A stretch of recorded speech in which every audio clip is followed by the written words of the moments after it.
Yeah, you're definitely the group foam expert. If anyone's got foam questions, foam-related issues, or inquiries, we would direct them to you. I do have several different types of foam currently stored in my studio. So you're a collector as well. Yes, a connoisseur. Yeah. A connoisseur of foam. Of foam. There's different textures, sounds, weights. Controversial question. Yes. Density. Do you consider it a foam? Phloem. Phloem? Yes. Why would I not? It's phloem a foam? Phloem is a foam. So it's not a slime, it's a foam. It is a foam-based slime, so yes. Okay.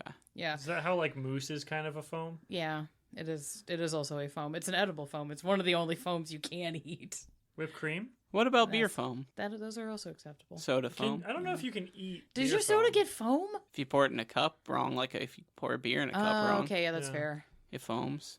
I was for a moment was like, what fucking There are soda... a lot of foamers. What? I was just Many like, foams. what soda jerk ass fountain place are you going to get a goddamn egg cream? But yeah, can you eat beer foam? Because the second it like is in your mouth, it turns to liquid, then you're drinking it. True. It's like Jesus. Yeah. What? It changes forms. It does change true. forms. I can't remember what they call that. There's a special word for how Jesus transforms. Transubstantiation. Yeah, There beer you go. transubstantiates in your mouth from I foam thought to liquid. transubstantiation was specifically when the what is it called? The sacrament turns into The Eucharist. The Eucharist, Yeah. thank you. The Eucharist turns into the literal flesh and blood of Christ. I mean, what is bread but a foam? Now we're getting really controversial takes. Technically, we're just gonna be causing Well, arguments. okay. In So the to Discord. turn back on your own statement earlier, Yeah. it sounds like there are many edible foams. Yeah. Instead of we went from one of the few edible foams to most foams. Well, here's the thing. No. Here's the thing. You're getting confirmation bias. There's a lot of foams. I would say 80 to 90% of them do not eat. Ooh, yeah, like expanding foam Yeah. for construction. Yeah, don't eat that. It looks edible, but you probably shouldn't. No, I bet maybe if you like let it dry completely, Even then, like, it'd be just like a not good for you version of like a meringue? Cheeto. yeah, no, don't. But also, what about things that you wouldn't think are edible, but they are? Like the foam Nerf balls that you're like, that's not edible. But every time you've ever seen one, some kids discovered they are in fact edible. You can take a hunk out of them. Okay. Oh no. Unfortunately, the Nerf darts fall into that category much like crayons and Play-Doh, where it's like you shouldn't eat, but because children put things in their mouths, they have to be consumable. Yeah, so you can eat Play-Doh. It's just like salty bread. Dude, it's really gross. Yeah, please don't. Don't suggest eating Play-Doh. Though kind of wild. Our Play-Doh eating expert says no. I did Yeah. like one time when I was a kid, and I realized How much did you eat? like enough to know that it's bad. Enough? Enough to know it tastes awful and sticks in your mouth for like half an hour. Okay, I was like, for a moment, I was like, did you eat enough Play-Doh to get compacted? No. Oh, thank God. It's a lot of Play-Doh, probably. Yeah. I mean, if you're a child, it's not as much because it's smaller. True. Yeah. Yeah, fucking... Weird thing I have gotten into recently, and I kind of hate this about myself, is reels from slime companies, where they do, like, compilations of their product launches, because they'll do them in, like, themes. Mm-hmm. And then the video is compilations of them, like, scooping the foam, or the slime, Yeah. and weirdly enjoy it. Like, Just this goopiness of all the slime. yeah, it's just kind of chill vibes, and it's kind of neat to see, like, the weird little, like, things they'll put into them for the theme. It's like, oh, the theme is this, and I'm like, how the fuck are you getting there? Take me on the story journey. I see. And I guess the algorithm has figured that out, because now on multiple social media platforms around like 2 or 3 a.m. when I start to go to bed, it just all becomes slime videos, which is not great considering the political climate we live in, where it's like horrifying thing, horny post, slime, horrifying thing. Yeah. It's very interesting. I don't know. I think I'm pro slime. I'm pro slime. Some Most of it's kind of cool. cases. Some slimes aren't so cool. Yeah. I'm not a stimmer, but slime's pretty cool. I like that when I was a kid, a lot of toys had slime Yeah. functions that would ruin the toy permanently. Oh yeah. A lot of slime figures. It's true. Yeah, in retrospect, I realized that there's a lot of toys I was given that I realized in retrospect were like sensory toys, but it was literally just my parents were poor and we were traveling and they just needed to give me something to be busy. Mm-hmm. So I just ended up with like lots of cups of like slime or Play-Doh or those like weird squishy fleshlights that weren't fleshlights that you would get Those like things are lots of aquariums. They're super fun. They're a lot of fun. But very young, I was just like, somebody's gonna be putting their dick in this. Doesn't really work. Yeah, No. You can barely get your finger in there. It's so slippery. yeah, that's fair. Like, it doesn't hold its form. That's the whole fun part of it. Yeah, well, I'm just like, Like, you can't hold it, so it's moving. yeah, No but friction. But if you were to put it in like a Pringles canister, It'd have to be a really big one. well, no, you just cut the Pringle canister to size. In diameter? No. I mean, the Pringles can's that big. Well, no. It would just like contain it so that it wouldn't like keep rolling. I think it My would keep thought, rolling, though, would it because keep the whole rolling? Yeah. way it moves is when you put your hand on it, that piece of plastic stays where it is, and the rest of its weight shifts around it Yeah. into the new position. So, like, even if you were to make friends with it in an extreme way, I feel like it'd just be, like, kind of touching it and untouching it. Like, it wouldn't be creating friction. It'd just be kind of, like, lightly squeezing it Yeah, occasionally. Mm-hmm. that's fair. I don't have the equipment to test that, for science reasons. Right. But it's just one of those like, Actually, you do have the equipment. It's literal equipment. You have the actual science equipment. yeah, that's fair. I do have the detachables, I Yeah. suppose. I just We hadn't- could set up a friction meter. We just go real Mythbusters with it. Yeah. Which means I can finally buy the shirt that I've wanted since I was a teenager. Can you sleep with the wacky water wiener? What? That's what they're called. Like Wacky water wiener? Yeah, Is that's that what what I they're remember called? them being called. I don't know their real I name. don't know what the fuck those are called. I'm gonna call it a wacky water wiener. I mean, that's fair, I suppose. Well, I looked up and it says wacky water. Oh, that's from South Park. Never mind. Okay, maybe that's why you knew that's what they were. Maybe. Maybe. I just... What the fuck? Apparently, we've been talking about slime and wieners for like And 7 foam. minutes now. So, hi and welcome to Blank Bodies, Vampire the Masquerade V5, tabletop, and horror podcast. I'm your host, Hunter, and as always, I'm joined by You good? John. John. I'm John. Joined by John. He's joined by John. It That's just, me, are John. you just reverting back to being just Scandinavian as shit? Yeah, I guess so. That's fair. And I'm Sarah, and I'm going to stand by my statement earlier that bread is technically foam. They're called water wigglers. Water Water wigglers. I remember it being called water wieners. I don't Maybe- ken what they were ever called. Most of the time when I had those, I either got them at a museum at the Children's Museum up here in Indianapolis or an aquarium in the UK. I remember getting them at the school book fair. Yeah, we didn't have They're like the those, cheap stuff for the kids who couldn't actually afford a book. They're like, you got $2, you can get like a sensory toy. Yeah, no, we didn't. Mine didn't do that. It was like books, and like that was it. Oh, these ones have little clownfish inside them. Oh, I think we had one that had dolphins in it, like little plastic dolphins, but it wasn't fun because their fins were sharp. So you'd be like squeezing this thing and all of a sudden you get poked. That one? Yeah, you found it. like literally. Yeah. Damn. Yeah, that's the classic one where it's just like the blue tube with like a friend inside. Yeah. But the friend's kind of pokey. Friend is a little pokey. Yeah, I feel like that wouldn't be fun to like stick your dick into if it was like that pokey. But I also don't know your dick. You might be into getting stabbed by plastic dolphins. Maybe. I'm sure that person exists. Oh, I'm certain that person exists. So this one's full of glitter. And if you're listening to our podcast, welcome. So, Technically, we're past romance and sexuality episodes, but, it's a little carryover. we gotta keep the month going somehow. Yeah. So now we have done truth, and now it's time for consequences. Consequences. That's right, you're fucking grounded. Man, that's some bullshit. You should be charging for that, anyways. But anywho, And this is what we call a preview. a preview. You get them a little sample, as it were. But yeah, so this episode we're talking about frenzies and compulsions. It's how do they work mechanically? When do these come to play? And acknowledging some calibration and consent issues with the way that these are run. Nothing too crazy. This is we have done the duty, we've done the deed with sex and romance, and now we're easing into the cigarette time, the time to go get water and a towel. Yeah. I'm not proud of myself for all of these, gonna be honest, but it's fine. So, content warning for the episode. We're going to be talking about violence, rage, emotional trauma, mental health discussions, and loss of autonomy. If any of that makes you squick, skip this episode. You can come back later. Yeah. It's all good. Our main sources will be the V5 core book and the V5 player's guide, because I got some little notes in there. Hurrah. Word. So, meat of the episode, Frenzy. It is in the section Prices of the Blood. It's going to be on page 219. It's a good section title. Right. Yeah, Prices Sounds like a game show.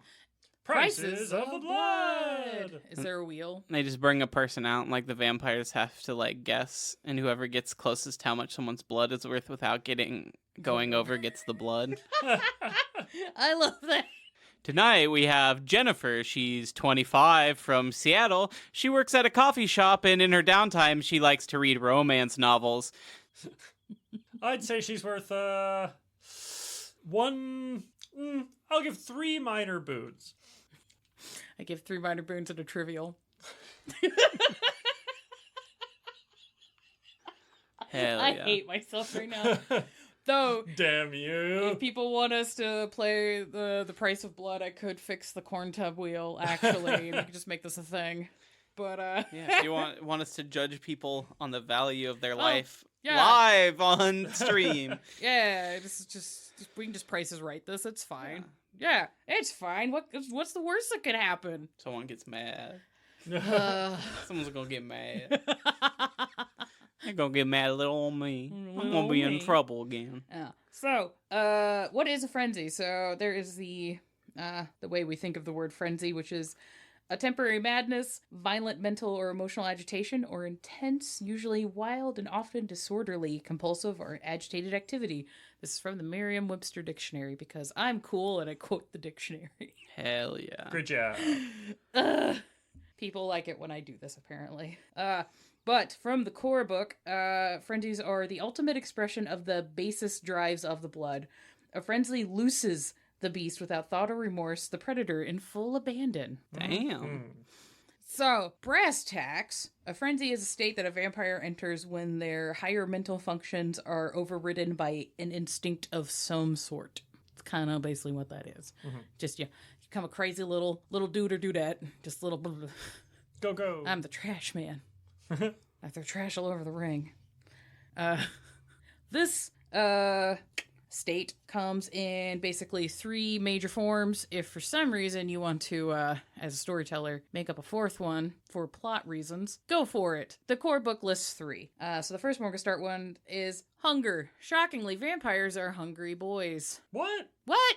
Constantly starving and never ever subsist or feel a sense of completion with the food. And by food, I mean blood. Me and sparkling water. Yeah. Me and a lot of food. That you and just food. Yeah, even Constantly today. hungry. It's like, I'm full. I want food. Literally within minutes. You're just like, I'm good. I think I'm done. And then just, I could have more. It's like, I should have ordered more food. it's like, John, we asked for the check. We have to leave now. My tummy is actually growling right now a little bit. Oh, no. So, the hunger frenzy will trigger when a vampire fails a rouse check while at hunger 5.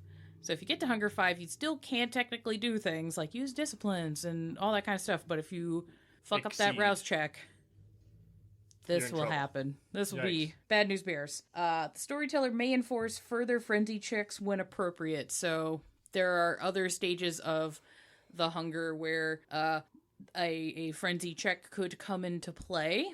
If you're at 4 and somebody, cuts the arm off of like an older vampire and their vitae just falls on the floor.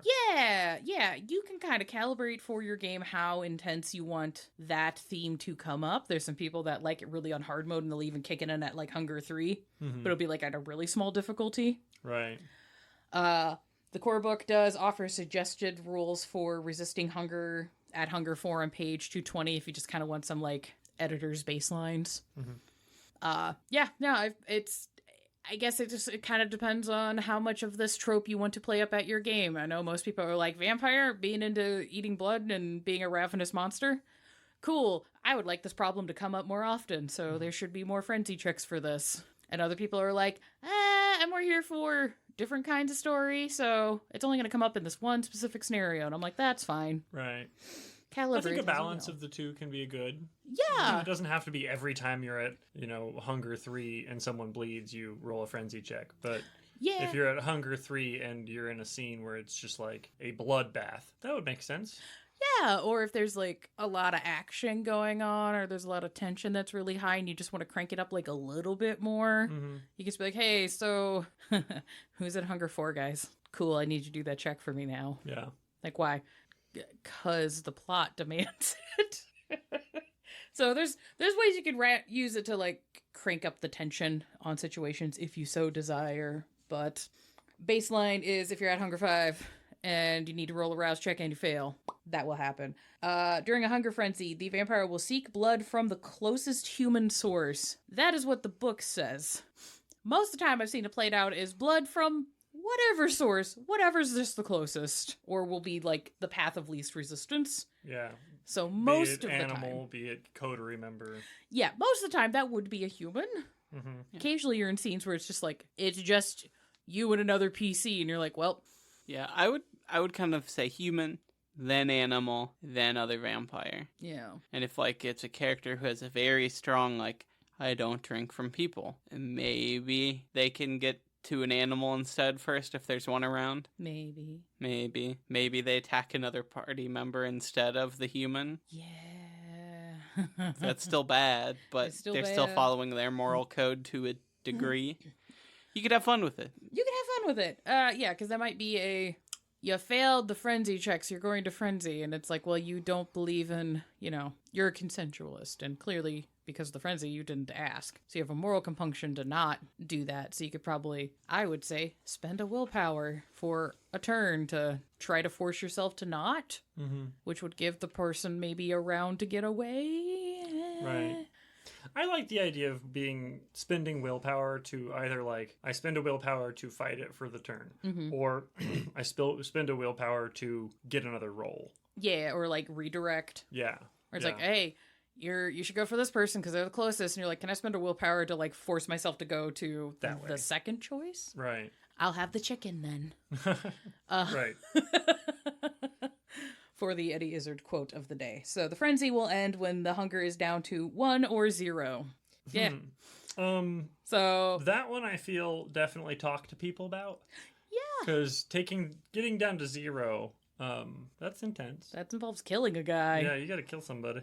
Times you just gotta kill some people. And depending on kill your games and consents, some people are gonna be like, hell yeah, let's go. I'm here for this drama. Mm-hmm. Consequences, bring them on. Let's find out. Yeah.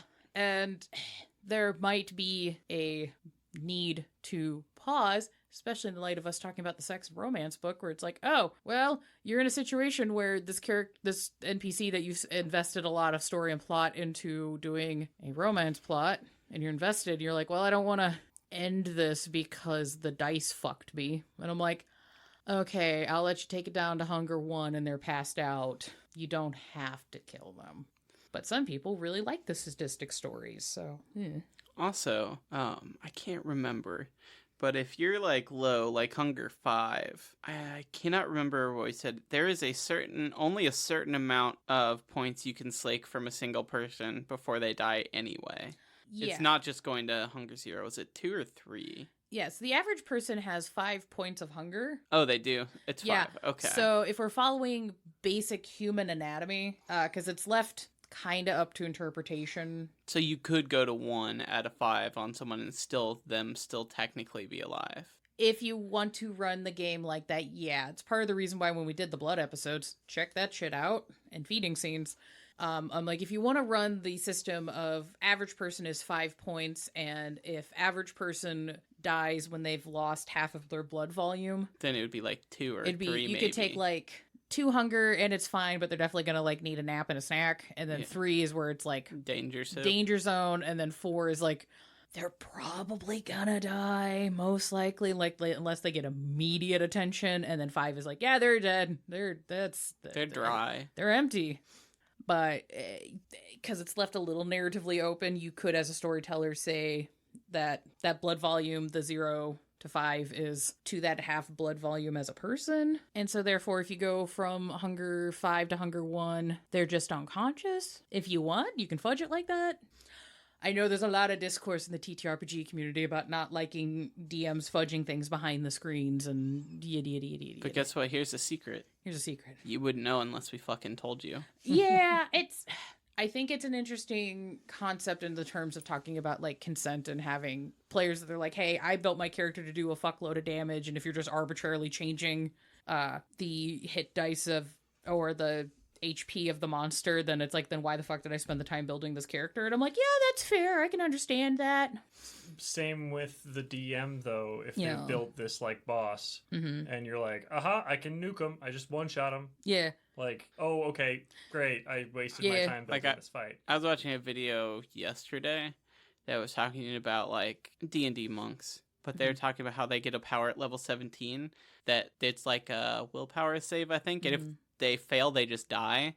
What? And if they succeed, they take like some amount of D10 damage. Like it's insane. It's That's like crazy. quivering palm attack, basically. I can't guess remember it what it's is called. level 17. to Yeah. be fair. Yeah, It's that's near fair. cap. But Basically a demigod. It also Yeah. does, other than the save, it doesn't matter what level. So it's the same save for like a peasant as it would be like Tiamat the dragon. So this So, is like the 5-point palm punch from Ba- Kill Bill. Basically, they're saying just take that and power word kill out of the game because when your big bad shows up and you spent like 3 hours writing this boss that's supposed to take all night, and then the wizard's like, it's dead anyway, let's go. Yeah. It's kind of like, that's just not fun. Just Yeah. put that out of the game. Yeah, that would be, I think, a conversation that could be had before the combat, where it's like, hey man, I see you've built this like really cool badass character, and I want to honor that by giving you an appropriate challenge. So I know that the monster is statted like this in the book. I'm gonna buff it. Are we Gucci with that? Because yeah, I can understand people being annoyed, thinking they're playing against base monsters,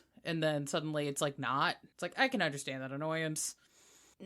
It's not something that particularly fucks with me. I'm just like I'm cool with just fighting a monster until it's like narratively an interesting time to stop. But that's just one form of storytelling, and you can do this in a bunch of different ways. And this is kind of the inverse of that, where it's like, I want to give you consequences and actually grapple with you being an inhuman monster, but I don't want to make the game unfun. So most games I've run and played, players are okay with NPCs that they like and care about, invested in, dying or being taken away or whatever. Occasionally, sometimes people are like not into that, or use a storyteller could be like, man, I really wanted to do something with this fucking NPC, and they're having a friend. Fuck. I gotta find a way to make sure this guy isn't like dead, and the players insisted on killing them. Fuck. Well, hey, I as your storyteller am asking you to maybe don't.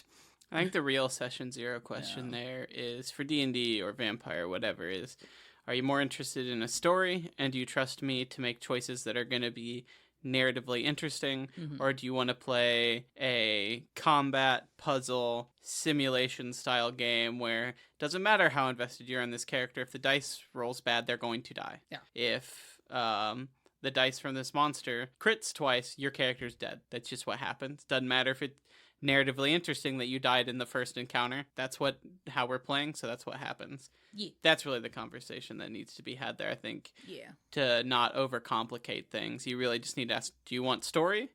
Are you looking for a challenge and a simulation, or do you want somewhere in between? Yeah. And usually I think the answer is somewhere in between. Yeah. Next, Frenzy is Fury. I'm so I fucking... am pissed. Yeah. We learned some Fury. Oh, wait, no, that was Rage. Never mind. I was trying to not say Rage during this section because, Werewolf is out and we just did that. Similar but different. It's similar but different. With vampires, they fury against the machine. Some of them are the machine. Why? And if they're Yes. furying against each other, then they're still furying against Do the machine, right? do vampires fury against the dawning of the light? Yes, they can.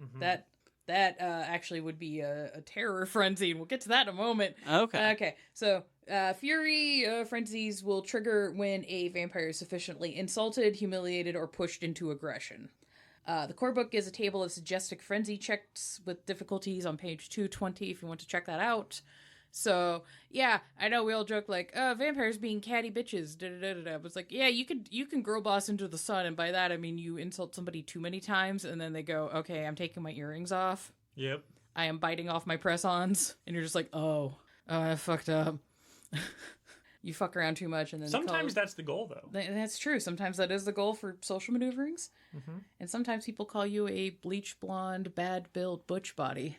That's too many bees. I got distracted to actually take in the insult. That happened in Congress recently. If you haven't caught it yet, I'll let you know later. That could be a fucking Marvel character. I mean, girl, she wishes. Homegirl wishes. But yeah, so during the Fury frenzy, I'm trying not to say furry frenzy by mistake. That's different and That is scarier. That's just werewolf. Or gangrel. Rude. I'm being rude. So, during a fury frenzy, the vampire will seek to utterly destroy the source of their rage. This could be a person or an object. Like, somebody, a Toreador does a painting. Gonna gesture to the scary painting of King Charles that came out recently. Depending on how King Charles was statted as a vampire, he could have had a fury rage and destroyed the painting or the artist or, there's a bunch of different ways I could go. But apparently he got scared by a drop cloth, so he was not going to have a frenzy. Sorry, I cannot get over that video of him unveiling his own self-portrait. Or not a self-portrait, but his portrait, and he pulls the ribbon to, like, drop the cloth off the painting, and he, like, jumps, like, as the fabric is falling, just, and I'm like, What did you think bro, was you gonna did happen? it! Like, what, do you not know how gravity works? Well, it didn't ask first. This drop cloth is a peasant, and it got near me, just startled me. It's just one of those, like, what the fuck? I'm gonna go watch that on a loop. That sounds good. It's super funny. Also, all of the meme edits of his haunted ass portrait into the background of various scenes from Bloodborne. Fucking 100%. Very good. That in a loop with like George H.W. Bush throwing out the starting baseball. Yeah. I don't remember that one. I'll show you after. I'm It's real assuming good. It did not go well.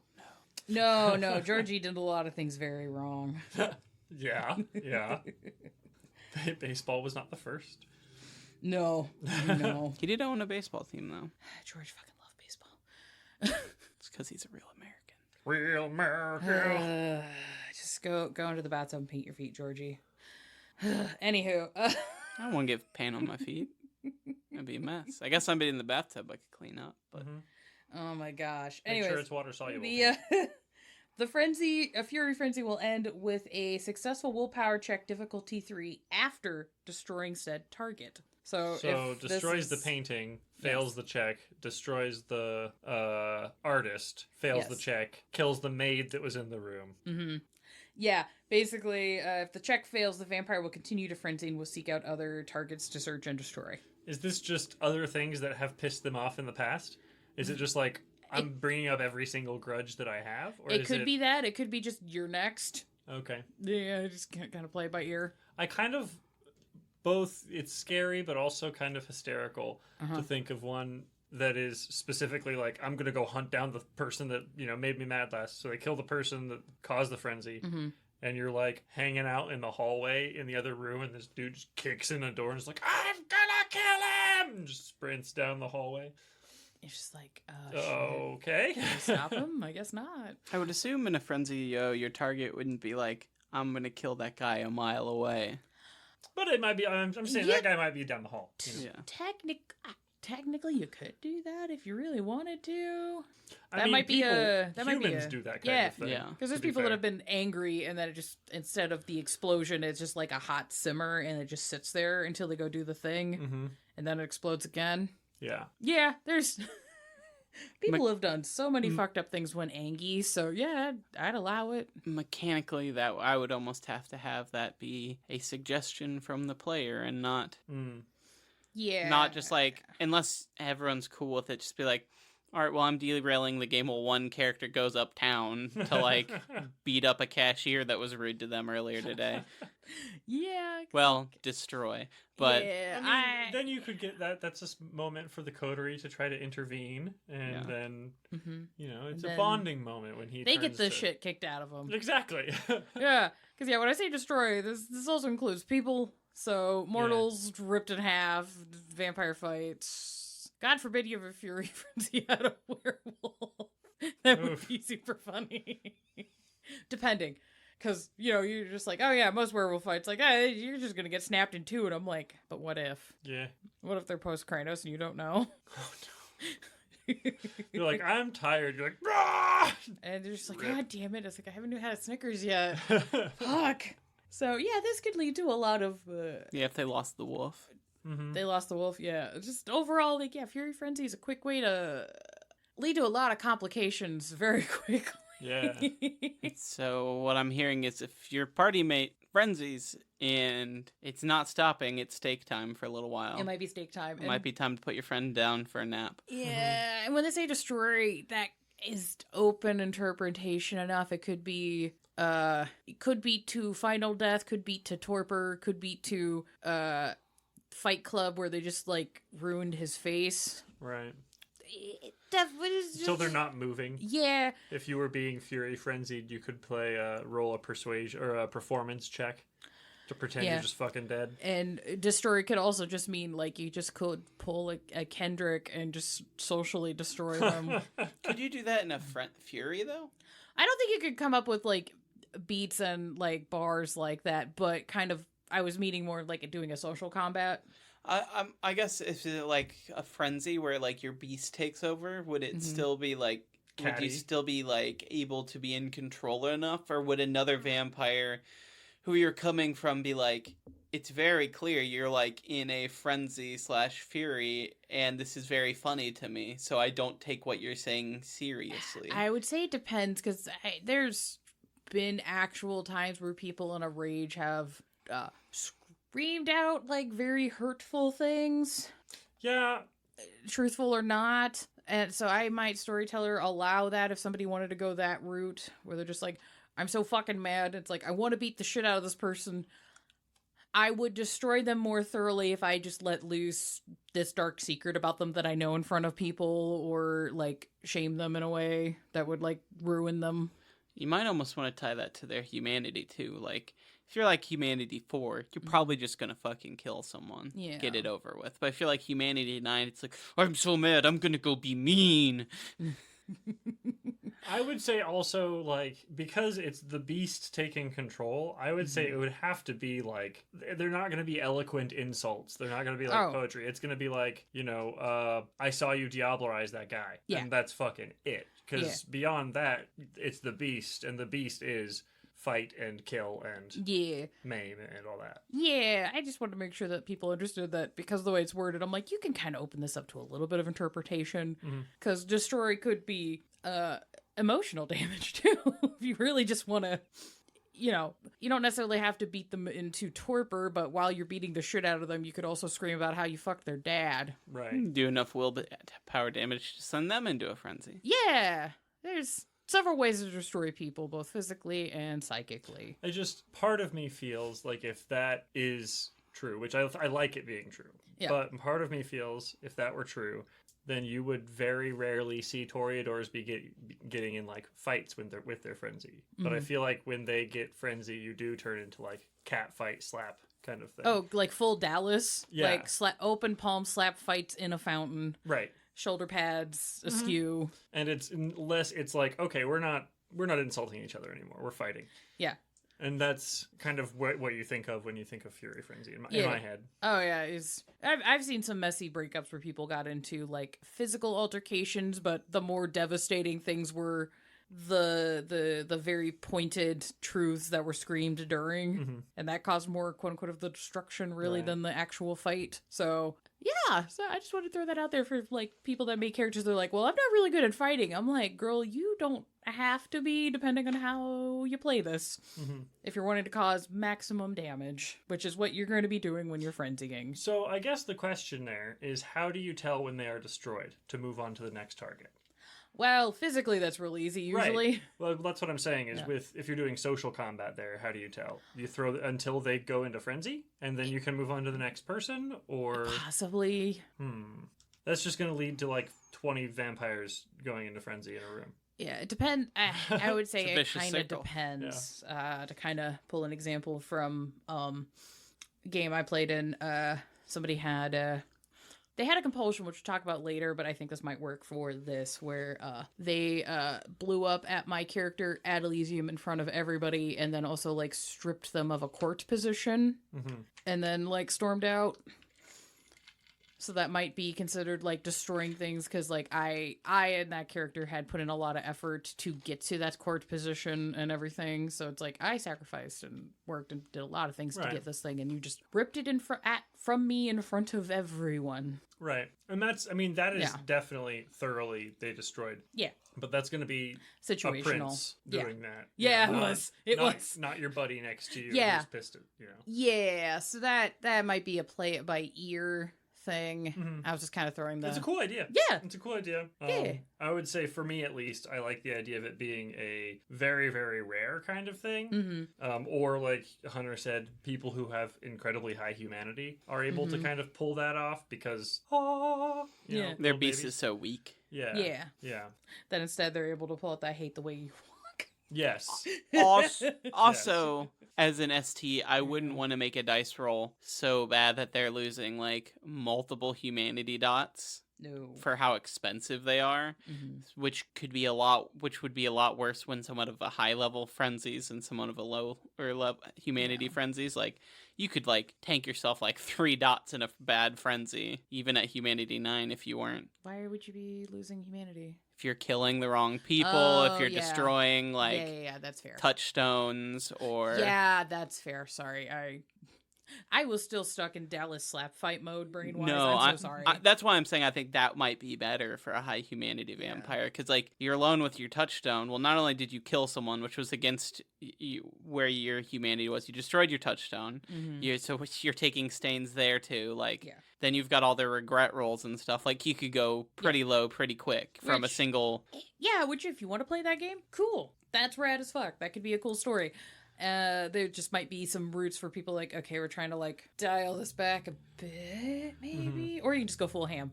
Well, it's also good, and I've seen you do it in games before, and it's something that I would do in longer narrative stories. I tend to like to run shorter ones, so it didn't come up as much. But if we're doing a long-term game, I think it's worth asking, like, where do you want this character to go? So you can kind of gauge how to make these decisions. Like, if their entire character is like, I'm high humanity, and the entire like thing I'm trying to explore is how hard it is to be a good person, but still being able to maintain that, then I would feel like kind of shitty. It's like, sorry, you rolled well, so like, bump, you're down, you failed, bye. Yeah. Whereas if it's someone who's like, I want to explore like just how being a vampire destroys the human in someone, well, then it's within like their character goals and the story you're trying to tell together to be like, yeah, you raged, you kill your touchstone, you care. Stains. You care about the world a little less forever now. Yeah, and it might be a conversation talk if somebody's like really wanting to keep their humanity, but they're putting themselves in situations where they're having to do frenzy checks, especially of a fury variety, where they're more apt to put... I don't want to victim blame. That sounds very victim blaming, but if you're wanting to play this kind of story, but you as a character keep ending up in a situation that goes against that might be a good check-in moment to be like, hey, friend, is this actually what you want to do? Right. Because you told me this, but the way you're playing is this. And, like, that's, like, both are valid. It's cool. I just want to make sure you and I are on the same page. Cool. Yeah, I think that, if you're playing high humanity, there's a good chance that just being in vampiric society, it could be enough to put you in fury frenzies pretty frequently. You know, you're a good person, you walk into this homie's house, and he's just got a blood doll, like, pinned to the wall. Like, not even duct taped, just pinned. Just pinned to the wall. Yeah, you could be like, what the fuck? And that could be like a fury frenzy kind of moment. You know what I mean? Yeah. That, and I think the inverse to that, it's pretty common in vampire stories, even outside of World of Darkness, where you have a new vampire, neonate, who's still figuring stuff out, and they're like, oh, it's barbaric to drink from humans. I won't do that. And then they give in to their frenzy and kill someone. Yeah. And they're like, well, this is why you fucking feed on people, so you don't kill people. Yeah. It's like there's that learning moment I think is pretty common, and that's a situation I could see a lot of new players who like, I want to be a good person, putting themselves in, where they're like, well, I just won't feed. And you're just like, you're gonna starve yourself? Because I've played characters that do that shit, but I also am like, no, I know that this is gonna fuck me up. Yeah. I just want to see if I can girl boss my way through this or not. I'm taking the challenge. There might be some people who are not ready for that, and then they get the consequences, and they go, oh no, I've killed Bodega Grandma. Damn it. Fuck. She has her curlers in, too. Yeah, just like, I guess I can't even adopt the Bodega kitty, because the kitties are afraid of me because I'm undead. No. Everything is sad now. And I'm like, yeah, we're going to have a talk. We're going to take 5 because this bummed you out way more than I was expecting. Mm-hmm. It's like, is this the game you wanted to play? Well, anywho, the third common frenzy is Terror Frenzy. Ah! It do me up right. I am a scourge. That's my scared noise. Yeah. So this will trigger in response to some sort of grave / mortal danger. You will probably hear the term Rotschreck. Those who play Vampire will see the term Rotschreck thrown around. This is a special form of the Terror Frenzy that is tied to the fear response to fire and the sun. Why is that just they named that specific type of frenzy, or does it actually act differently? It does not act differently. You can if you want to play it up. Because this is such an intrinsic survival instinct. Yeah. To avoid fire and the sun. Due to fire bad. Fire bad. It burn. The first two are fight. This one is flight. Yes. Is a good way to look at it. Yeah. Yeah, basically. And Rotschreck is a special flight because your beast is super no. This is one of the few things that will bring us final death. No, yeah. So, yeah. So that's why that has that. So if people get confused, that's what that is. During the Terror Frenzy, the vampire will flee from the source of danger. Fuck anything and anyone else. If it's in their way, they will get it out of their way. It will be yeeted. Yeah. It will be fought. It'll be jumped over, burrowed underneath, through. Yeah, burrowed through. And if you're having a terror frenzy, even if it's one of those situations where everyone's in danger and they've agreed to flee, but you've ended up with a terror frenzy, you're gonna extra go. You might push your friend down in order to go faster. Yeah, that might happen, and you might just keep going. It's yeah, I know we agreed to meet up at this safety spot, but fuck it. I'm going to the Denny's across town. I'm gonna keep going. I started running. So there might be a situation where somebody's having a terror frenzy and some poor doorman is like, hey, mister, you doing okay? And you just rip the guy in two. Yeah. To get through him. Yeah. Or you slash him, or this is potentially a lot of masquerade breach. You of literally a thing. yeet him into Yeah. the second floor of the building across the street. Yeah, because you perceive him as a threat at the Right. moment, or because you're making a good pace, you're running, and this guy goes, "Hey, mister, you good?" And then you just activate celerity and fuck off. Yeah. Yeah. There's a lot of potential problems, or you're just I need to get out of here. I'm gonna use soaring leap and jump, and everyone's like, How'd that guy just How jump the to fuck? that rooftop? "How the fuck?" Yeah, or insert various other discipline powers that give you the get the fuck out quick Right. options. My current favorite is using Arms of Aramin like Dr. Ock, Yeah. and just pulling yourself up onto things, because it's You can do that.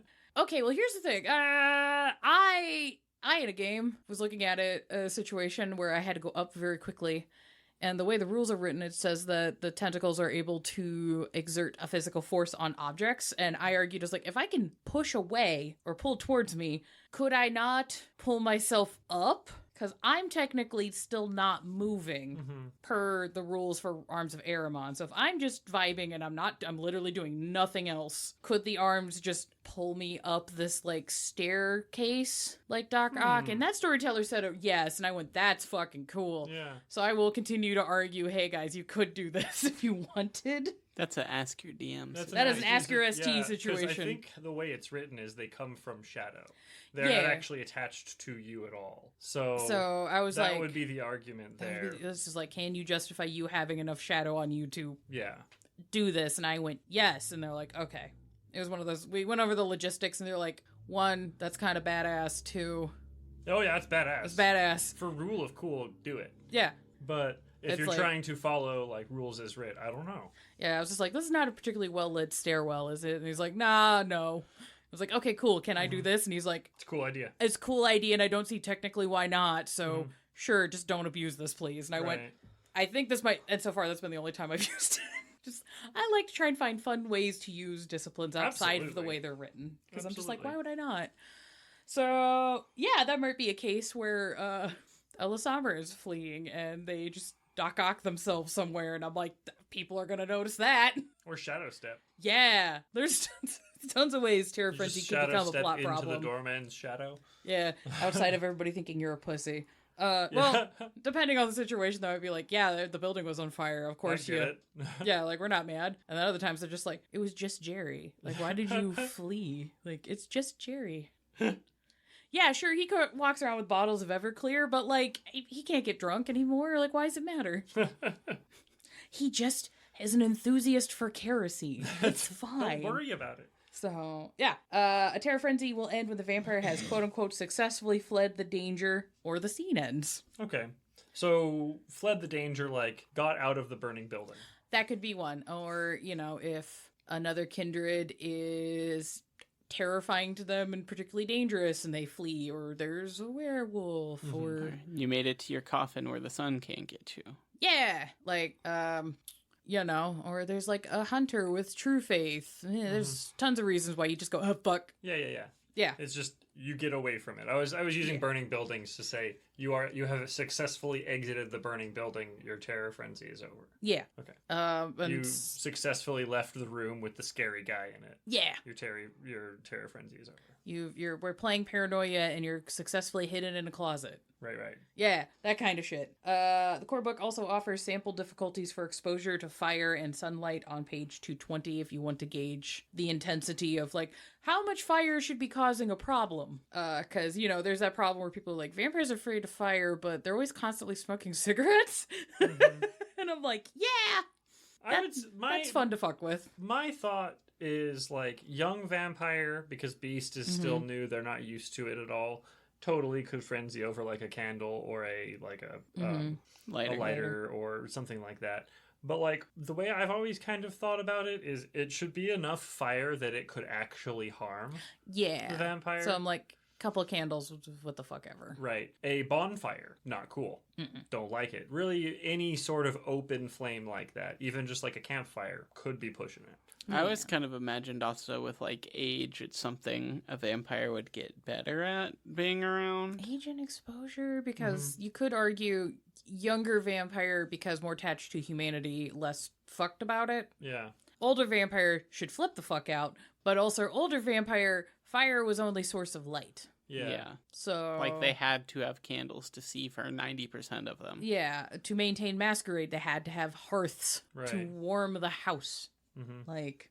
So it's situational for the fire thing. Yeah. But generally, I would say, unless you're trying to play super hard mode, you can just hand wave lighters, candles, things like that. Yeah. I would... Unless maybe used specifically to, like, threaten or harm. Yeah, I say there's a big difference between somebody has a cigarette and then somebody's trying to put a cigarette out on you. Yeah. Like, at that point, I might be like, hey, could you do this roll? I'm going to make it really low, but could you just... Because there's not 0% chance that your beats just goes, okay, there is the danger of a cigarette being put out on me, which sucks, but then it goes, it's fire. Fire! No! Wiggly Muppet arms. Yeah, so that is the basics for Frenzy on the types. So resisting Frenzy. Vampires may attempt to maintain their composure by doing a Frenzy check, which is willpower, which would be a combination of resolve and composure plus 1/3 of the vampire's humanity rating, rounded down, versus a difficulty set by the storyteller. So an example of this is if you have Resolve 3, Composure 3, and Humanity 7, that means your willpower will be 6, and your humanity bonus will be 2, because 1/3 of 7 is like 2 point blah blah blah round down. So your Frenzy check pool will be 8 dice. If the willpower has been pushed into aggravated damage, by the way, this pool will be taking a -2 per the aggravated willpower damage rule on page 158 in the core book, because this would be a mental test. Yes. So keep that in mind if you've been... I feel like this probably come up more with, like, Fury or... this probably come up more with, like, the Fury Frenzy check, because odds are, if you're getting angry, you've been in social combat, so people have been doing willpower damage to each other, and there's a good chance you've knocked yourself into aggravated willpower damage. So Yikes on trikes. If the player succeeds the check, they spend that turn getting themselves into check and then act normal as after that. So there'll be a round of you just being like, maintain focus. Right. Close your eyes and think of England. I don't know. It makes me more mad. Valid. 'Tis a terrible place. Tea. Tea. No, tea is fine. I love tea. Lots of people enjoy tea that are not British. I know. Shaking my fist for the listeners. It's an audio-based medium. That's why I added the narration. So if your player gets critical success on the check, though, they may act as normal immediately. It's just they went, fuck it. I got this, fam. That's a joke on you, Cap. I'm always angry. So hooray on that. If the player fails the check, the frenzy happens. Bum, bum, bum. Drama ensues.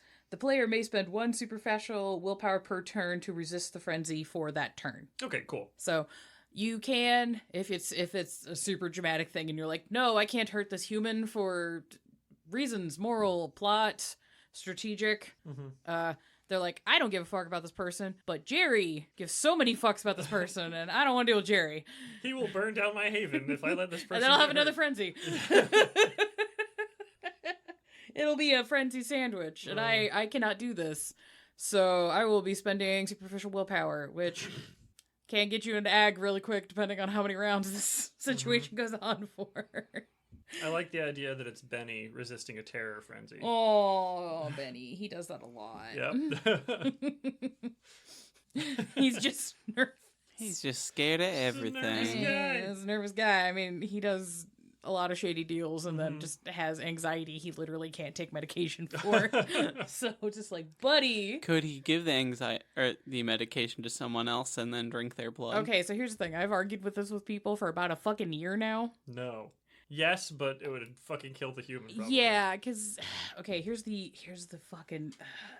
This also just depends on the vibe of your story, because canonically, usually, if a vampire is imbibing somebody that's on a substance, check out the drug blood episode that we've done. The intensity of the substance is way less, so to get the dosage that he would need, the person would need to be on so much more of the medication. So he'd either need to find somebody who's on a medication that works for him, but at a much higher dose, or he's just like constantly killing people by making them OD on anxiety medications. Or you could have like 3 antidepressant ghouls. Oh my god. Or well, I don't know if it would be potent enough though. Yeah. My other question is, because we didn't talk about it in the drug blood episode. So say you get someone drunk. Yes. You drink their blood now. Yes. You take on the blood and the effects of the alcohol. Yes. Does the alcohol effects lessen for them because you've literally sucked it out of them? I would say no, because now they're missing blood. Yeah, but that would change the problem. No, because the alcohol is still in their blood. You've just taken their blood and the alcohol is in the alcohol. The alcohol is in the blood you This took. might be a we need to bug an actual doctor question. I don't know for sure. The vampire isn't sucking the alcohol out of the blood. He's sucking he's not the blood filtering out it. of the body. Yeah, so And he's the filtering blood it all. So No, because he's just- not filtering it, so he's not taking filtering it all. Yes. The blood and the alcohol Yes. in the Yes. system. But not all of the alcohol. He's not like slurping up all of the alcohol. Yeah, it's He's not a slurping dialysis up- machine. Right. The reason they have to have so much, partially, I'm guessing, is because it's so like diluted through the blood. Like if you're drinking fuck, what's the one? Everclear, right? That has so much alcohol that like You can set it on fire. you can set it on fire. But if I were to drink some and then you were to drink, I don't know, my blood or something like that, make me Jesus, we wouldn't be able to find enough alcohol to get a human being drunk at all. But from the tip of my toe to the top of my head, there is alcohol in my body. Does that make sense? So if I'm taking 1 pint of my blood, that does not take the entire bottle of Everclear. That Yeah, I like just you know when drank we out. used to make jungle juice, and we would throw, we would buy Everclear for jungle juice, but we wouldn't throw the whole bottle in. Sometimes Sometimes we would. But let's say this time we didn't. Somebody brought extra bottles, and we just physically couldn't put the full Everclear in there, right? So if you have a cup of the punch, you're only having like a fraction of a fraction. Yeah. So, but yeah, so the person would be still inebriated, but in a different way, because now they're just missing blood. Okay. But the alcohol volume wouldn't change. I feel like I kind of want to find a Reddit Ask Me Anything from a doctor about like, hey, so if you're fucked up on alcohol and you get shot and you lose a lot of blood, like how does that change your alcohol levels? I would guess maybe adrenaline would change the alcohol levels more at that point. For science reasons, for narrative reasons, I have questions, but Can dialysis sober you up? Oh my god. I think The thing is, we're not. The vampire isn't circulating all of the person's blood. They're just taking part of it out. Yeah. The vampire is not performing dialysis. Yeah, I was on gonna the say, person. what fuck ass vampire do you know has like fucking Braylene? Yeah.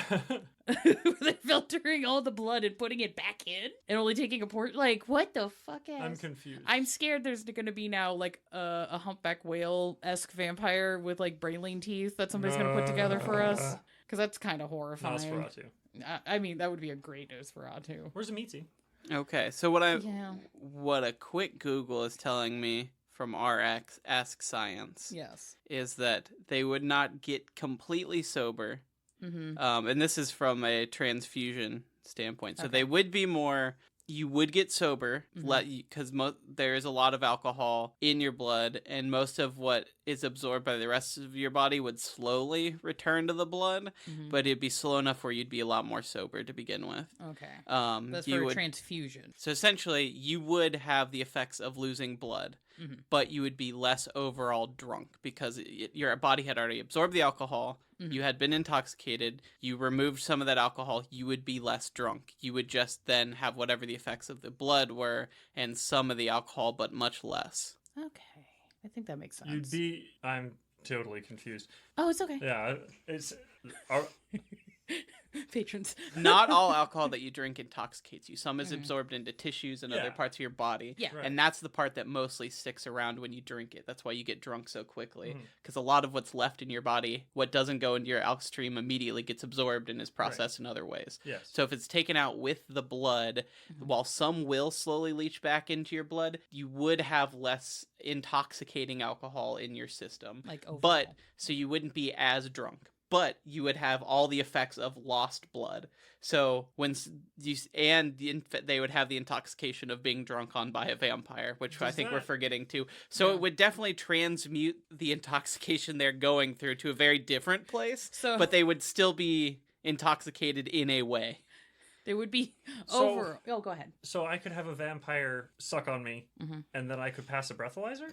Potentially. That makes zero I sense feel to me. like somewhere- Biologically, that makes I absolutely feel like no somewhere sense. there is a warehouse of thin bloods Trying this that shit are out. trying this shit Well, out. there's also the problem, like I said, though, is that like there is alcohol that stays in your body Yeah. that's not in your blood system. Sure. So that could still fail the breathalyzer test because if you had it But in like, your I thought this is I thought the reason you got drunk, or like a part of the reason you got drunk, is because the alcohol takes up space on the red blood cell where oxygen would normally take. that's part of it. Okay. It's also how it affects the liver and a couple other bodily Right, processes. It's a very complicated. Yeah, I mean, I guess it's biochemistry. Yeah. right? Yeah. We're trying to... We're trying to figure out but I think we're overcomplicating it and undercomplicating it. I think for a table, I would say Homie's it does still not fucked up. matter. I would say table ruling is it's net neutral. Yes.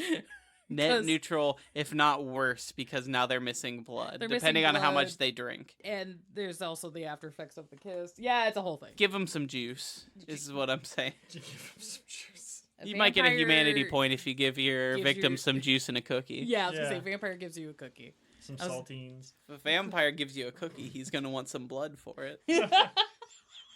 If you give a vampire a cookie. Now I'm just thinking of some old ass vampire. It's been like the younger mortals have told me about the effects of like blood loss because of the new sciences. So now they just have like these pre-wrapped like fucking cookies in a pocket that they feed on somebody and they just put the cookie in their pocket and then leave. Love it. That's so good. Anyways, so final note about resisting frenzies. I do want to note, per raw of the core book, when a frenzy is happening, the storyteller typically pilots the character for these scenes to act out as the beast's intent. So during the frenzy, typically the storyteller, for temporary purposes, will take your control of your character to pilot. And if you wanted to be like, no, let me do the thing, you can spend willpower to like maintain the control of your character. Please follow all lines and veil options discussions that you've had at your table and maintain an open line of communications, because this could go real sideways where storyteller's like, I can do this really cool dramatic thing, and it's something that's devastating in character, but it's something that's gonna like cause a problem with the player. outside of the character. Yes. And then that causes bleed resentment, and we've talked about that already. During a frenzy, you can cross like a coterie tenant or your humanity agreements, that kind of things. But you shouldn't cross something on a consent sheet. That is the best way to sum that up, I think. Yeah. So, like, if your whole coterie agrees, like, we're not going to kill anybody. We're very good people. You could frenzy and kill, like, 3 people. Unless someone says, like, I don't want any death, which is you're playing a weird game for that. But if that's the game you're playing and you kill someone, then that's a table issue. Yeah, like somebody could have a liner veil on like not wanting to kill children, and there happens to be a teenager in the scene. Mm-hmm. Yeah, so like don't do that. Only villains do that, like actual villains, not pretend villains. So yeah, I don't really have a like super hard and fast rule on this outside of just okay, the frenzy mechanic is really, really cool. It can lead to some really narratively interesting things, but you are, as a storyteller, taking on the weight of temporarily removing a player's autonomy for potentially a few rounds. Mm-hmm. Maintain an open dialogue. And if your player is like, looks like they're not having fun with what you're doing, just change what you're doing. Also, you can always you don't have to take control of their character. You can also offer like, okay, do you want to play this out? Yeah. You know, if a player is like, yeah, okay, I'm frenzying, so I am gonna, yell that secret about my coterie mate at them because I'm mad at them or whatever. Yeah. Good job, you played it out. Keep it going. It's like, yeah. No need for me to take it. Yeah, and I have seen people complain about like, well, if I, as a storyteller, let my player play out their own frenzy, they're not going to go as like hard in the paint on things and da da da da da da da. And I'm like, that might be you need to have a conversation with your player about respecting the story in the game that you're playing with each other.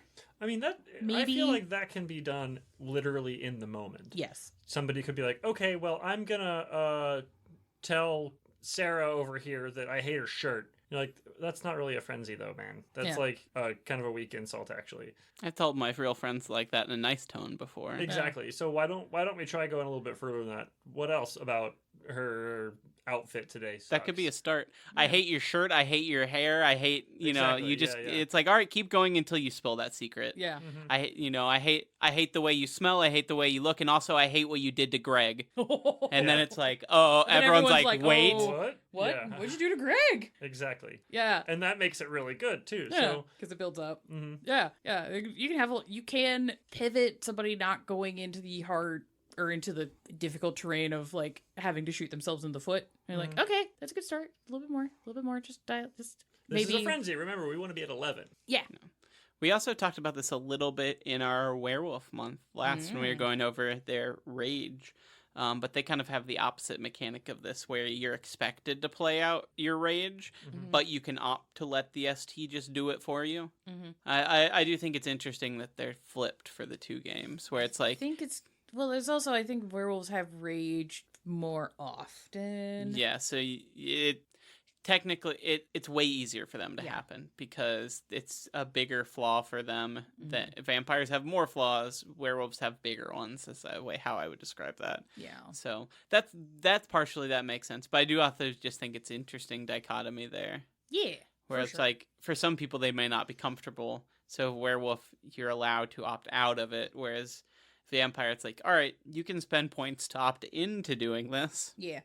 Which the note on letting the player control the character during a frenzy, there is a lore mechanic called riding the wave.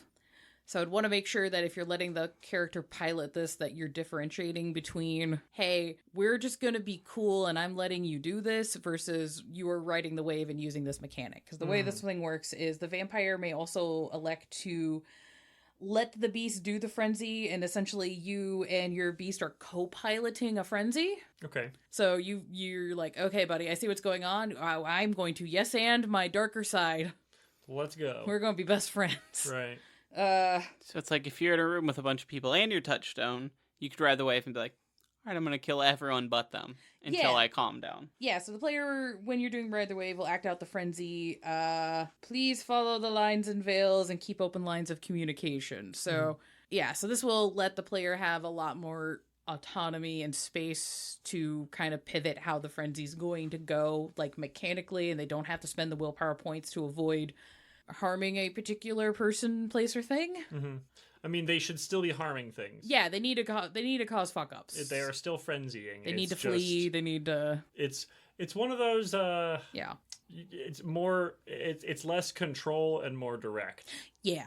The frenzy. You are holding the wheel of the ship during a storm, and you're just like, I just need this thing to go north. Mm-hmm. I don't give a fuck if it's northeast, just fucking north. Just north, yeah.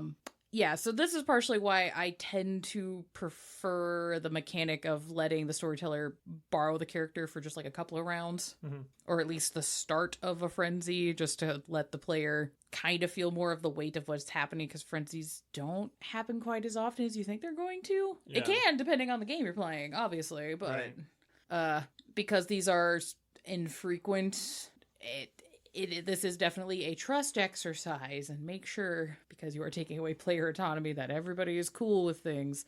But if this is you as a storyteller are uncomfortable with this, or if the players don't like it, you can just have a quick negotiation, and there's mechanics for allowing the player to direct the ship in the storm if you desire, or you can just kind of hand wave it.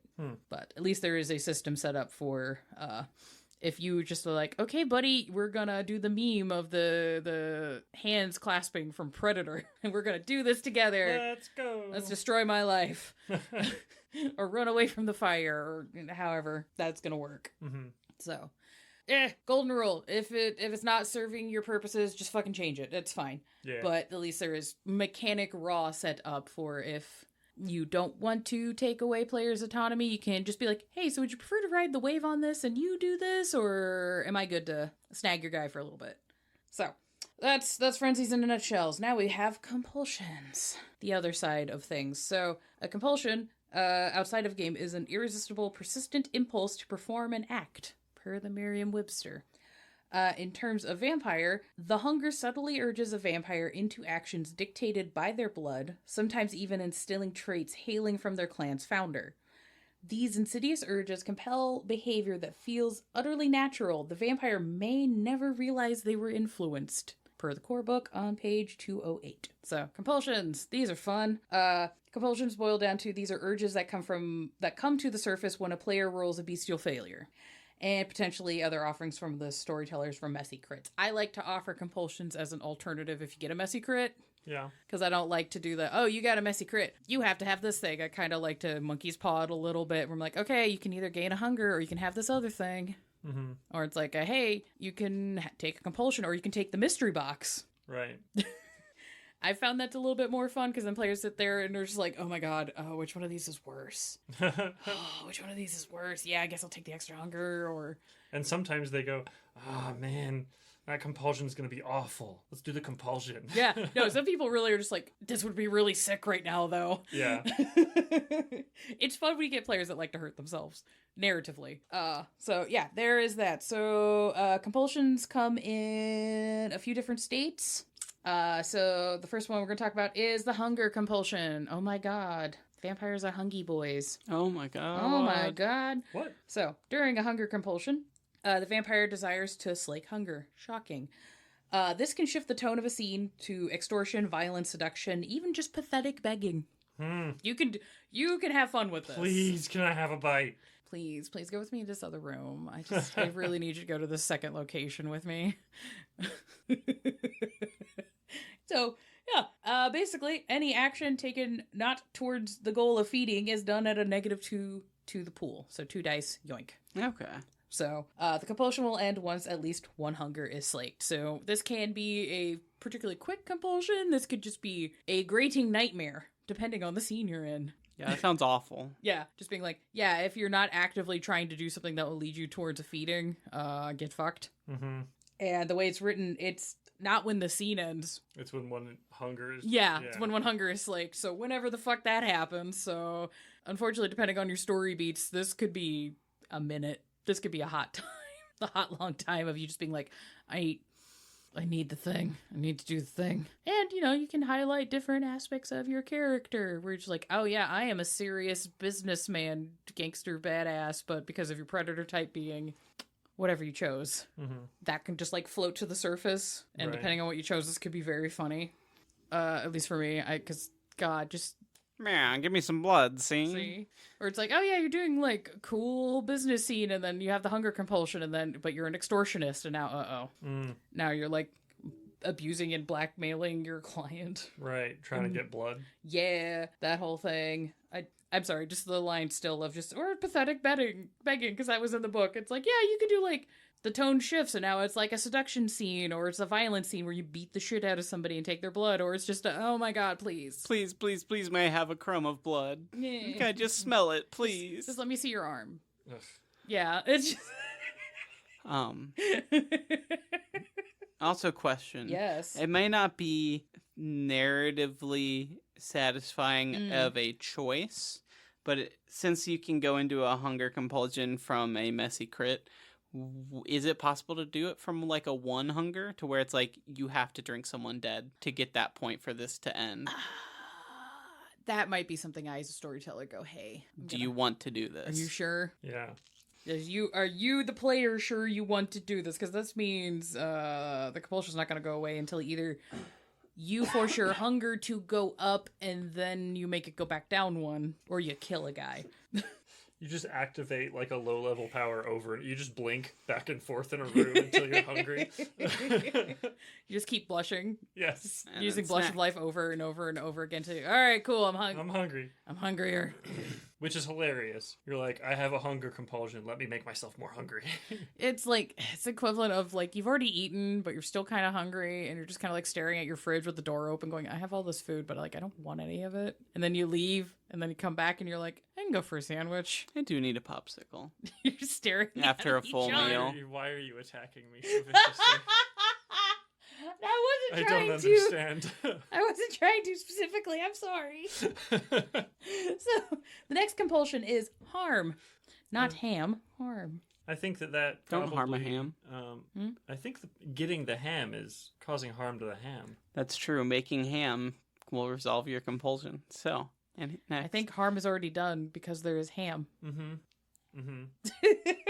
Anyways, so during a harm compulsion, the vampire seeks to hurt someone and to enjoy hurting someone. This can be both physical and emotional damage. Okay. Yeah. So for people that are like, oh no, I have the harm compulsion, but I don't do combat well. How am I going to do this, play this out? I'm like, you're a bitch. Just be more of a bitch. Yeah. Or you're very smart. Make someone look very dumb. Just make them feel dumb as hell. And then laugh at them after. Yeah. You have tons of options. Get creative. Yeah, I think this is a better... Not that I dislike it for Frenzy, but I could see the harm compulsion that coming out more, where it's just like, I snapped, and now I'm going to belittle you till you cry. Yeah. Or because you had a bestial fail, you fucked up something really bad, and now just to get a sense of, you know, control or power over the situation, you're just going to make somebody cry. Or Well, I'm not them. I'm Yeah, more together than that. You fucked up, and somebody in Coder's like, heh, dumbass, and they're just like, listen here. You can't even do basic trigonometry, so I don't want to hear shit from the back line. That's a hell of a comment from somebody who barely graduated high school. Do you really want to run that past me again? We went to the same college. We did! Yeah. Continuing on with that, if the vampire aims to harm an object as part of their harm compulsion, it must have some serious meaning or value to somebody. You can't just be like, fuck this laptop. Right. Unless that laptop has, like, incredibly important information on it. Like The research files are notes. in the computer. The files are in the computer. God damn it. Zoolander is such a good movie. Yeah. So, so it's...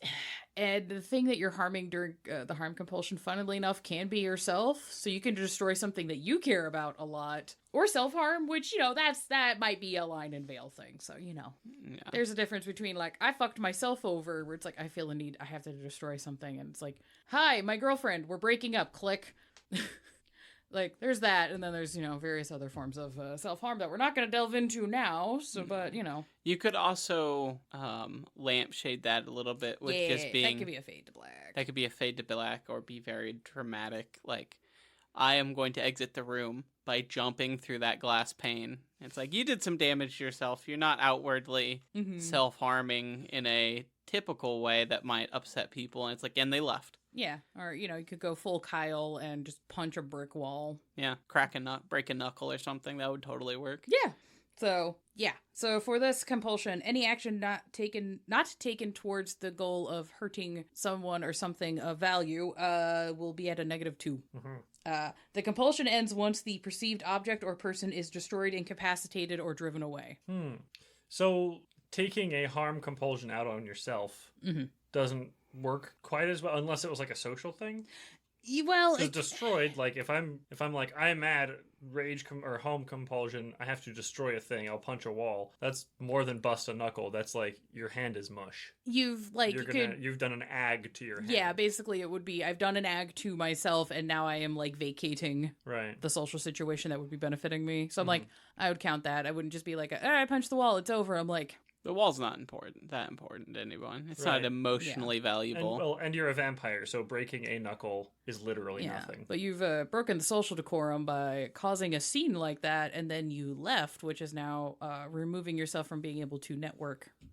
Right. So it's more take a willpower damage. You just embarrassed yourself in front of everyone, or take an ag damage. You just mushified your hand against a brick wall. Yeah. Take an ag, you broke your hand, and also take a willpower damage. I like this, and I think that I would run this. Sorry for arguing. No, you're good. But like the first line is and enjoy hurting someone or something. Like that for me does not read as I'm enjoying this. This is I'm angry and I'm leaving. Not I am purposefully hurting my hand and leaving because it's fun. Yeah. You know what I mean? Yeah. I see this more as like if it were going to be doing it to itself, it's because they are purposefully trying to hurt someone by hurting themselves. Yeah, that would be more the thing. That would have to be like, I think that's what would have to be the situation for me if I was STing. That would have to be the goal in hurting oneself for it to count, in my opinion. Yeah, no, that's completely 100% valid. Because it does say driven away, so I suppose driving yourself away. Or again, it's you're trying and enjoying hurting someone. Yeah, it's the enjoying part that is that's the real gross part of it. Well, and that's hurting yourself. I mean, right. Well, and that's what I'm saying is like these compulsions are supposed to be like peak toxicity. Yes, and so that peak toxicity is the only way I could see harming yourself being. In making it like I'm hurting someone else, because that's the whole point. Yeah. Like you're not going to break your favorite object if the rest of the coterie doesn't give a fuck about it. Yeah. The whole point is to break everyone else's feelings. Yeah, so like the punching the wall and leaving situation could be the enjoyment you're getting out of this is the reaction that everybody else is having about what you've done. Right. But you can't. I would say it's not out of rage. Yeah. It is out of I'm making a scene because I want to hurt them. Yeah. Oh, yeah. It's like super, super toxic and this is not good. We do not condone this. Yeah, we don't condone these behaviors. No.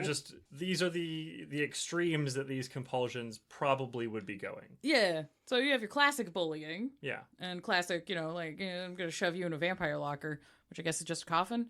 Now that I've said that out loud. Yeah. Just imagine the flex of somebody pulling out a coffin. A whole ass coffin. Or just stuffing you in your own coffin in your home. Rude. Go to bed. I think go to bed.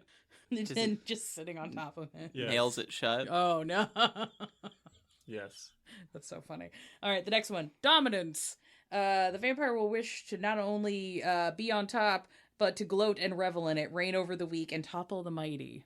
Again, hella toxic, all of these. Yeah, it's going to be very toxic. Any action taken not towards establishing dominance is at a -2 to all pools.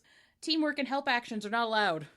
So you could have somebody that's having a dominance compulsion during a scene that outwardly, because people aren't in your brain, it might seem like oh, hey, this guy is taking charge and like fucking up the prince. That's cool. I'm going to help him. And it's like, no. You shouldn't have helped him. It's like, you are helping, but he's not going to get the die for it.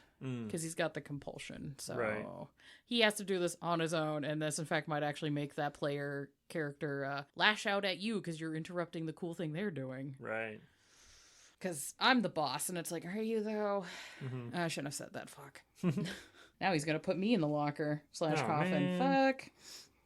The compulsion ends once the vampire has quote-unquote won and gloated about it. So not only do you have to beat the shit out of the nerd, you also have to go, haha. Nerd. Nerd. Yeah, that's if you're doing an intimidation roll, you make them cower, give you the information, and then go like, haha, pussy. Yeah. Yeah. Or just like, just remember this. Mm-hmm. It's good. Right. It's a good opportunity to drop a one-liner. Mm-hmm. You could always do the whole, like, being shitty at someone's clan in general. It makes sense for I don't know. Yeah. Tremere. Yell out at Elysium and just like, everybody remember the day that I put him in his own fucking box. Yes. Everybody's like, shit, I guess I'm adding it to the calendar now. Are we having a party? There's a Toreador being like, and I have a theme. Yeah, which this is also a very narratively interesting compulsion to come up. It sometimes can end up in PvP, which depending on your game is like super cool and fun, good time. It's also, no, not a good time. It goes against Line of Veils. We do not do that, so do not do that if that is the case. And this is a spot where sometimes a bleed issue can occur because somebody gets really hard in the paint on the, doing the, I'm the biggest lad in the room, fuck you. And then sometimes that might carry over outside of games, so just be aware of that. We're yelling at each other because we're friends and playing pretend. It's not that deep. Yes. So, the fourth one is paranoia. I wish this one came up more. It doesn't come up as often. Yeah. But it's a fun one. The vampire is overcome with a sense of dread, threat, or doom. Bum, bum, bum. Bum, bum, bum. Any action not disengaging with a perceived threat, this can be a person, an item, or a space, is at a -2 to all dice pools. Damn. So yeah, just the beast is like, hey, they're gonna get you. You gotta get out of here, man. You gotta go. You gotta go. Just they're plotting against you. They don't really love you. No one really actually cares about you. You need to leave. Yeah, it can get real. This one can also get real Dark. toxic and gross and dark. And if you're a storyteller that likes to play the beast voice, this is also a great time to flex your villain muscles a little if you want to get real like, these are all bad consequences. The compulsion will end when the vampire spent roughly an hour in a quote-unquote safe place, whatever the fuck that is for your character. If that is I've been in my car and driving around the city, cool. If it's back at your haven, neat. Is it at your touchstone's place of work? Because you bug them at their night job? Cool, right. that will work. I had gravies. Yeah, gravies? Oh, that's cute. Oh. Pretending to Sits drink down. coffee. Mm-hmm. Orders the biscuits and gravy. Hell yeah. Then the last one we're going to talk about is the clan compulsions. Woo! These relate to aspects of each of the clans. I'm not going to read them all. There's a lot. There's like 14 of them. Yeah, that's a lot. Minus Caitiff and Thin Bloods because they don't have clan compulsions unless they have a flaw for it. True. So technically there's 12. It's still a lot. Yeah. So if you want to read them, most clan compulsions can be found on the core book, pages 210 and 211.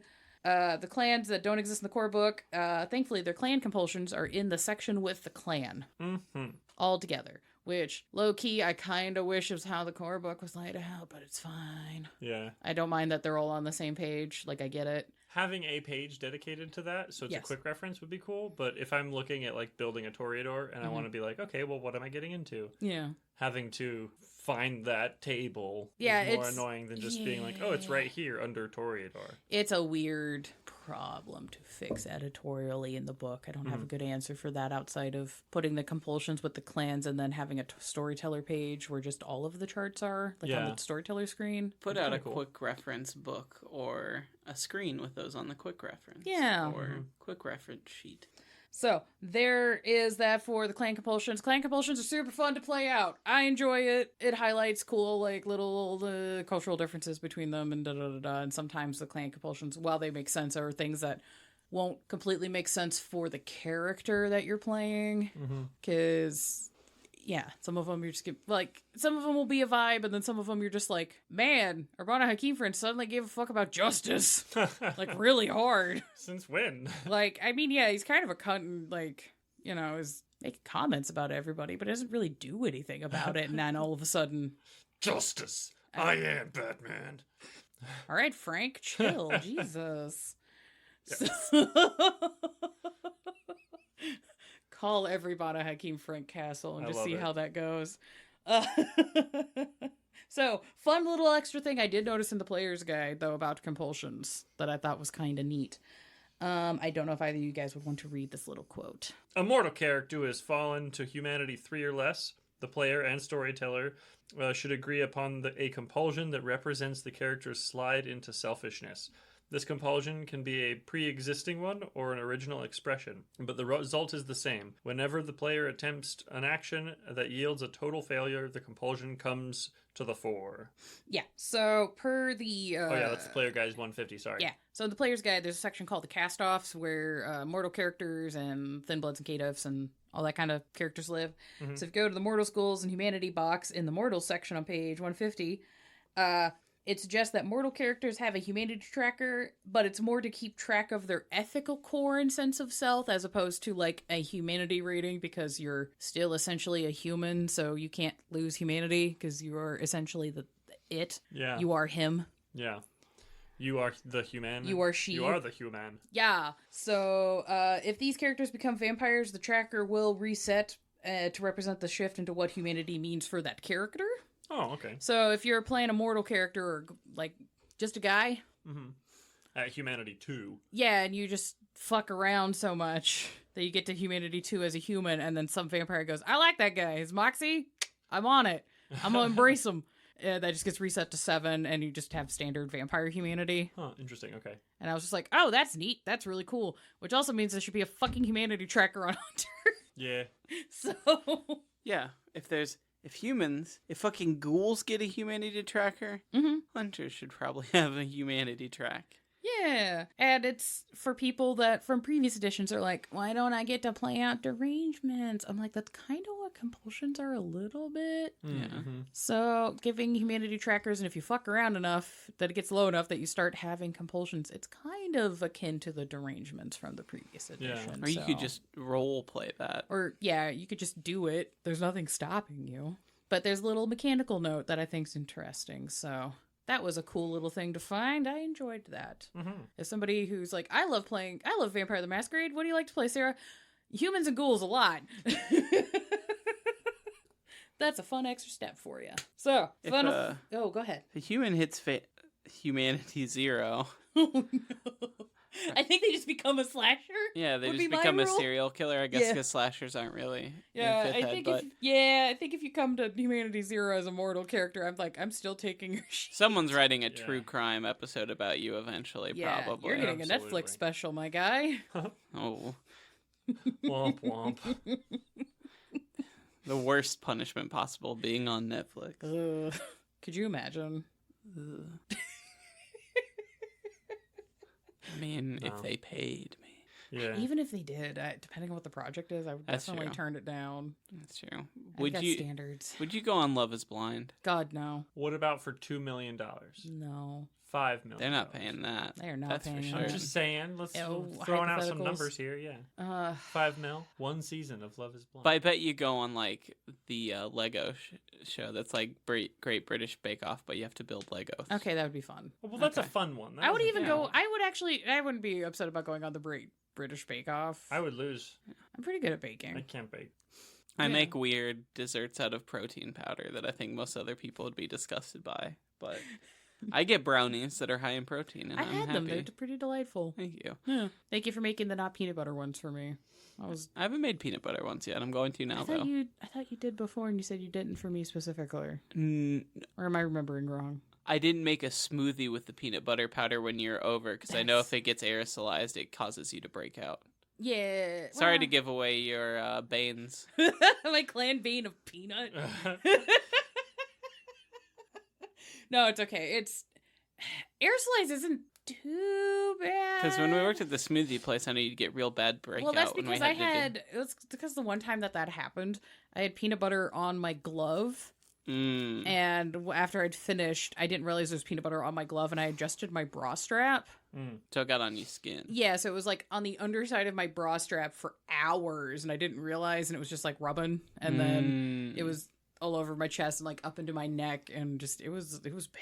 So I have to pocket sand you with the PB powder if I want that to happen. Yeah. Like if I just touch it, it's like fine. It has to be on there for an extended period of time. Right, taking notes. Okay. Pocket sand, PB butter. PB butter powder. PB fit in poison dart. Oh my god. Like I feel like I think the poison or the pocket sand PB powder would be much more effective because odds of it getting like into my hair and like down into my shirt and things. in your eyes. Yeah. Your Well, nose. eyes will wash out pretty quickly, but if it gets into like crevices, like bends of elbow, armpit, that kind of thing, if I don't get to wash that off quickly, yeah, that's gonna cause a hive situation. Like an unliving hive. It's not that cool. Oh. As much as I would Shame. love to be full of bees. Bees. Look, having the reason to be research of the fact that bees play. Bees love balls. They will play with balls. Like, unironically, you can look up the videos. Just makes aspects of Candyman hilarious. Yeah. They're just goofing off in Because there. the bees are not. Everyone's like, "Oh my god, the bees are so terrifying." I'm like, the bees are not terrifying. Bees No, chill. it's the dude that's terrifying. The dude that is a concept of terror is terrifying. Weird. Yeah, fucking. I just kind of want to watch Candyman now. I'm sorry, So everyone. good. Anyways, final thoughts on frenzies and compulsions. I like them. Yeah, they're fun. Do them more. Specifically compulsions. Specifically clan compulsions. Yes. Yeah, I feel like I almost never see them actually happen. Yeah. And players tend to avoid them when the option comes up. Yeah. At least in the games like Everyone for you guys just didn't roll beast fails terribly often. Because, A, we just weren't afraid to feed. Yeah. Yeah, we're hungry. We'll find somebody. I ran a club where you could hunt people for fun. Yeah. Like, feeding on someone was not a problem. Yeah, you guys so. like almost never botched rolls when I ran for you. That's partially why I started offering as an alternative for messy crits to be like, do you want to take a compulsion? Like, you succeed, but like at a cost essentially. Yeah. Yeah. Because I was like, this is just not coming up. So you might have players that are just like, yeah, they just don't roll. No one's rolling like dicey pools, so like this just doesn't happen that often. Or if you just make a player who's like good at like slaking hunger. Like Yeah. their whole thing is like, no, I took the lore sheet that gives me access to blood bags. I've got Yeah. like, I'm just not hungry, so I don't beast fail. Yeah, so you might need to put them in frenzy situations, or you can just like offer it as like a, hey, do you want an alternative option? It could very easily be a choice for. God damn it! It did the thing. It just left. Your brain just deleted. I would say I don't think there's anything wrong for a player to volunteer to do a frenzy check or to succumb to a compulsion if it's like narratively makes sense. Mm-hmm. Because I've had a couple of scenes in games where I've been like, hey, do you want me to roll a frenzy check? Like, Right. I'm just volunteering that. Like, I'm not asking to be like, I need a frenzy. Like, but I'm like, I feel like this is stressful enough in character that this might cause something to pop off. So I'm just going to volunteer that. Mm-hmm. Because I don't want to force that in a scene if people don't want to fuck with it. But it's also like, this is very not fun in character. So I might go apeshit. Mm-hmm.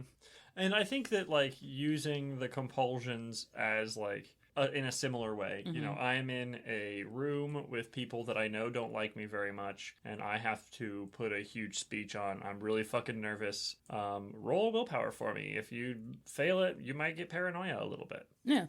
You know, you might just be paranoid because you have good reason to be. Yeah. The harpy's been like threatening to shoot you for several nights. Yeah. And now you're in a public space where you have to be, so, you know, they're gonna find you. Mm-hmm.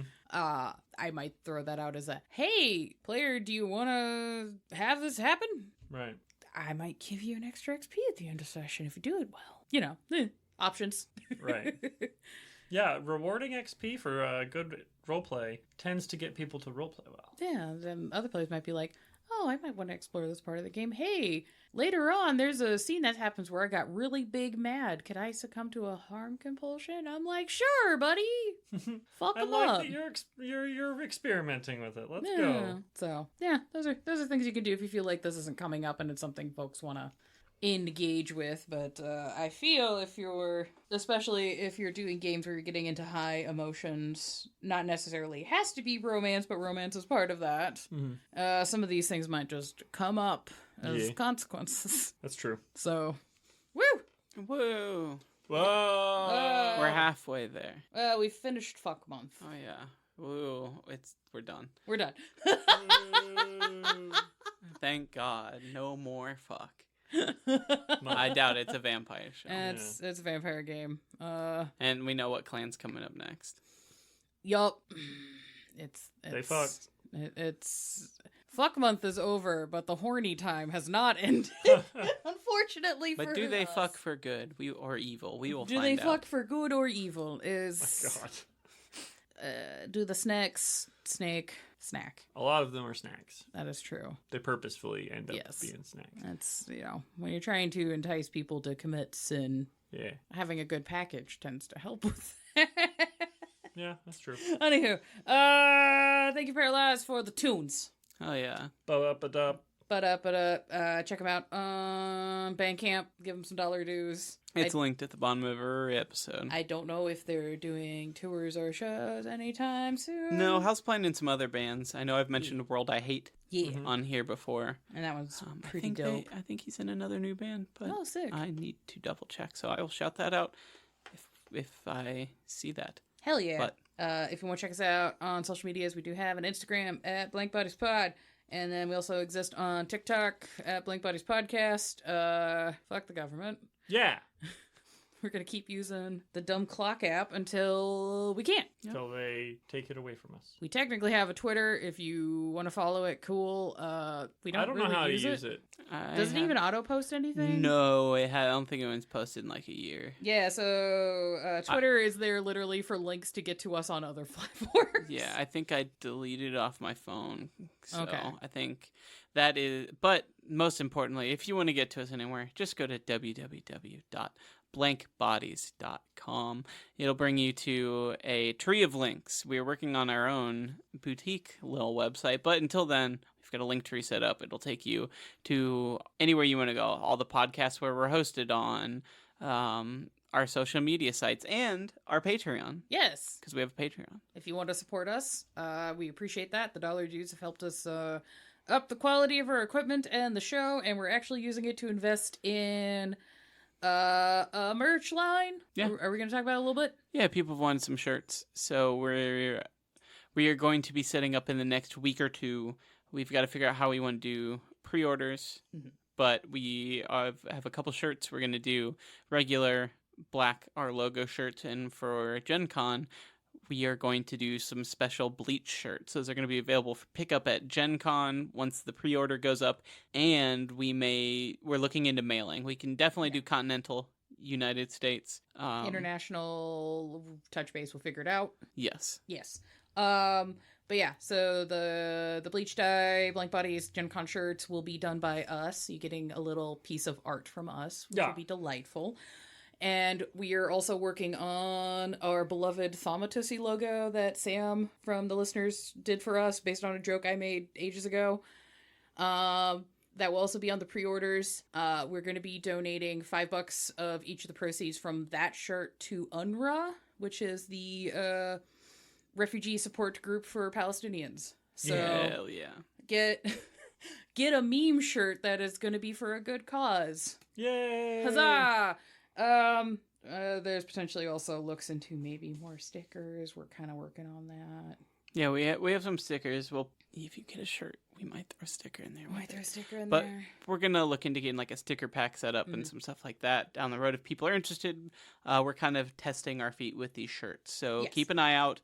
Let us know if there's things you want to see. We will announce on the show and on the Discord and on social media when you can pre-order those shirts. So Yeah, so keep your eyes peeled on that, and also for patrons, we might, if you're a patron and you order a shirt, we might stick in like a couple extra stickers or bonus things for you. yeah. Also, you get like show notes. You get to vote on polls to help us with the show, which because Clan Month means beware for Clan poll. And you get bonus episodes. Our upcoming bonus episode is going to be all about the Quiet Year and how to use the Quiet Year to build a little vampire city. Shh. Yeah, don't talk about it yet. That's for the patrons only. It's the Quiet Year. Yeah. Oh, I probably whispered that too quietly. No. I saw the. When I do all my audio magic, it'll show up. But Yeah. I think there's people at my house. Yes. Why the fuck are there people at your house? They're not part of the interview series, though. So if you do a cool project and you want to share it with us or have opinions on gaming things, and you're part of the community and you want to talk about stuff, hit us up at blankbuddies@gmail.com and we will talk to you about your cool projects and stuff. Yeah. Oh, yeah, I do streams. John is doing streams.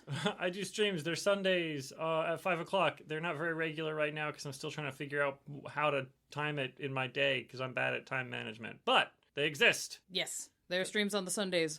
Regular thing, though, for the show, if you could give us likes and shares we're having to do the social media things. For. Yeah, we do. Yeah.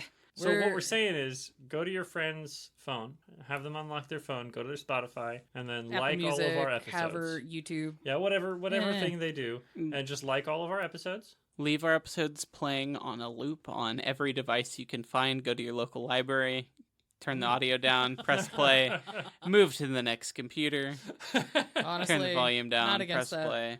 But you could ram ranch us into being a giant podcast. That would be amazing. That'd be cool. That'd be actually quite hilarious. I love it. And we are also going to be at Gen Con this year doing a live show.